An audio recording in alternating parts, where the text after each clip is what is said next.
Plaintiff Jennifer Maurer says the defendant is her brother, and since the age of 13, he's been in and out of detention centers and jail. Jennifer claims she always supported the defendant when he was incarcerated, but she's suing him because she loaned him money which he has yet to repay. Defendant Joseph Krempa admits that he's been in and out of jail, but says while in jail, he got his GED and some vocational certificates. Joseph claims he moved in with Jennifer after he was released from jail, and while there, her crackhead boyfriend robbed him. He's countersuing for stolen property. Start with you. My brother and I grew up and we were close, and we're 4 years apart. And everything was going good throughout our childhood. And then he started going away and into detention facilities and in and out of jail. At what age? 13. What type of things? Like his attitude and violation of probation and stuff like that. What was he on probation for? I believe for a burglary. Okay, so that's what he was in jail So, for. well, he went in It's and a out little of... worse than an attitude Yeah. problem. He had an attitude about being little arrested for bit. burglary. Yeah, a little Makes bit. sense. I wouldn't be very happy. Well, he was in and out of jail. Well, he was 8 hours away. I was the one family member who wrote him letters and put money in his commissary and drove the 8 hours to visit him and transferred his girlfriends. How many times was he imprisoned? Maybe 4 times. Okay. And So- when was his last time? Oh, a couple years back. Okay, good. Maybe 4 or 5 years ago. All right, good. Plaintiff Jennifer Maurer says the defendant is her brother, and she claims he's been in and out of detention centers and jail since the age of 13. Go ahead. So I was the one he came to live with when he got out, and I was the main family member to help him out. So as we got older, things became, we still stayed close even though he was in and out of jail. We still stayed close, and then we got to March of 2014, and he came to me and he asked me for money for a truck. All right, before we get to the loan, let me allow him to give some background, sir. Okay. Your Honor, like she said, I was in a lot of trouble coming up. She did help me out most of the time, got me through my bid. You know, she helped me get through. I got my GED. I got a few vocational certificates. Good.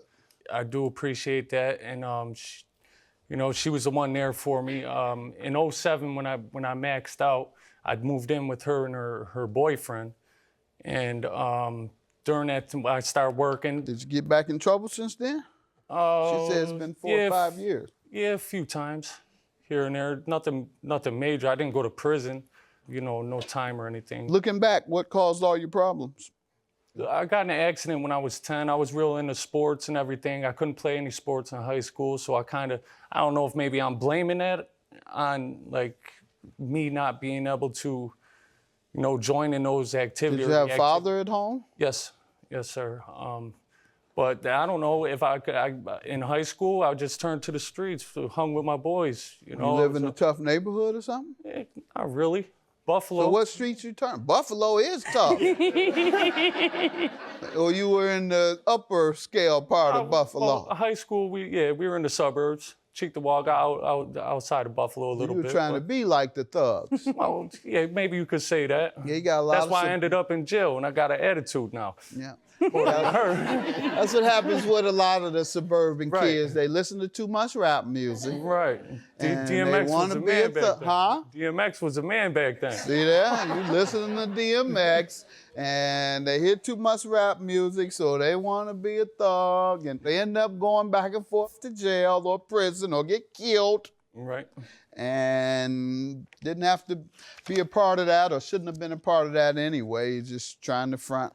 And then when you do go to prison, you do become a thug.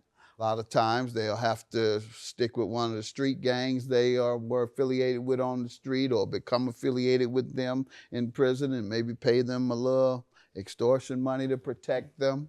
Am I saying it right or not? I mean, it does happen. I've seen it happen, but that wasn't my case. I kind of went the vocational way and did my programs. That's what I was about to say. They'll respect you if you're really trying to do the right thing. But if you come in there trying to play tough and they know you're not tough, you're gone. You're gone. So obviously you didn't do that. You went in, did the right thing, came out and got a job. Good. Congratulations to you. I'm sure you're going to be all right. That was 07.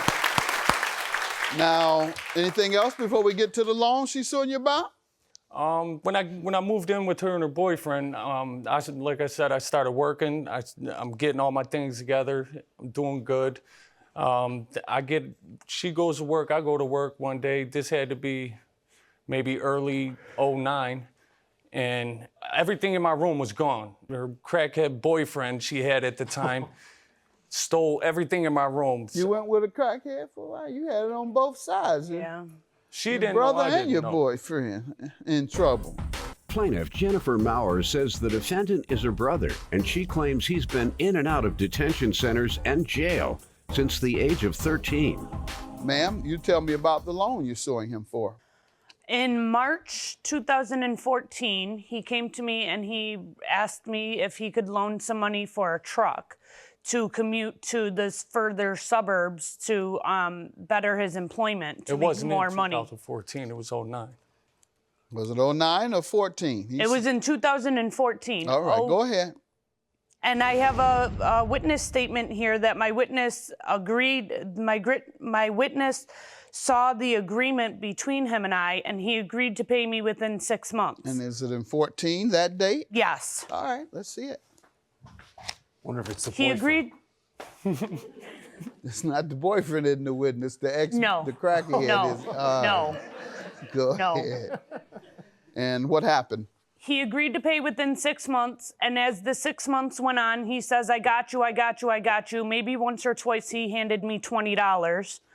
And then the 6 months passed, and he says to me, as long as I owe you, you'll never be broke. And then, yeah. So then he keeps, That's the old time saying. keeps going on. I keep asking him for money. Tax time swings around. So he says he can't pay me with his taxes because supposedly child support took all of his taxes. And then he gives me another $20 here and there throughout the next year. And then here we are again. Tax time came around again and he didn't pay me anything again. And I think he should have to pay me. And he just, all he says is, I got you, I got you, I got you. But he's a good hard worker and he has a job and he works in construction and he makes like $25 an hour. There's no reason he can't pay me. He's just choosing not to. And that's not They don't fair. want you ever to be broke. I don't agree with that statement. What's your defense, sir? And then your counterclaim. All right. I did borrow the money from her. I did want to get a truck. The deal I was looking for fell through, so it never happened. I ended up blowing the money. You know, I got into the FanDuel thing. The what? I don't know. Oh, the gambling site. The Yeah. fantasy football, you know, so I kind of burned through the money. Now I'm crying broke, can't pay her back. But You say it's 09, which would be beyond the statute of limitations. Is that what you're trying to allege? well, yeah, but also, while I was living with her, her boyfriend, crackhead buddy of hers, he robbed everything in my house. And that was in 09? Yes. Can't have it both ways. Right. And so, I mean, I just feel like we had a conversation about what happened. She was like, Joey, don't worry, we're gonna square it up. That never happened. I'll make sure you get your money back or all your stuff. What do you have? You have any evidence that it was 09, sir? Because she says the loan was 14. I don't have any evidence saying 09. All I brought with me was a witness statement saying that me and her had an argument about the money I owe her, and I feel like Let's see the statement. I believe that for my things being taken, we should be I squared feel up. that if my brother wants monetary value for his belongings that were taken, he should go after the person who took them, not me. I don't know why you coming here with this. You're an embarrassment to the prisoners, man. Your claim is dismissed. Judgment for the plaintiff. Thank you, Your Honor. I'm just glad glad everything worked out because it was only fair that I got paid for what he borrowed. He should have to pay me back. So I think it worked out. No hard feelings. I admit I do owe you the money, but still, I'm out too now. All my belongings, everything to do with Yeah, but Sophie, go after him you told for me you that. were gonna take care of that. But go after him for that. Where is he? I don't know. Yeah. I don't Oh, at the time, Joey, I got you. We'll take care of it. But That never now it's a happened. whole nother story. No. Whatever. We're cool. I love you anyways. I don't know.